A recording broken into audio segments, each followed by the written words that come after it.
உங்கள் தந்திவன் தொலைக்காட்சியில் சின்ன திரையின் சிங்க பெண்கள் மாலை 7 முதல் 8 மணி வரை காணத் தவறாதீர்கள்.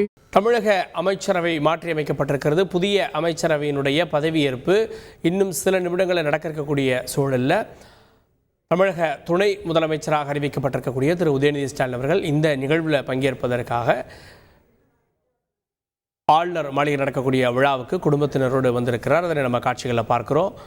திரு செந்தில் பாலாஜி, திரு கோவி செழியன், திரு பனமரத்துப்பட்டி ராஜேந்திரன், திரு நாசர், 4 புதிய அமைச்சர்கள் அவருக்கு வாழ்த்துக்களை தெரிவித்தார்கள். தொடர்ந்து திமுக கூட்டணி கட்சி தலைவர்களான வைகோ, திரு முத்தரசன், ஜவாஹிருல்லா, அபுபக்கர், அதே போல திரு திருமாவளவன், திரு வேல்முருகன் உள்ளிட்டோரும் அங்கே இடம்பெற்றிருக்கிறார்கள். அவர்களும் தங்களுடைய வாழ்த்துக்களை திரு உதயநிதி ஸ்டாலின் அவர்களுக்கு தெரிவித்து வருகிறார்கள். தொடர்ந்து திரு திருச்சி சிவா, ஆர் ராசா, திரு செல்வ பெருந்தகை உள்ளிட்டோர் வாழ்த்துக்களை தெரிவிப்பதை நம்ம பார்க்க முடிகிறது.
உங்கள் தந்திவன் தொலைக்காட்சியில் சின்ன திரையின் சிங்க பெண்கள் மாலை 7 முதல் 8 மணி வரை காணத் தவறாதீர்கள்.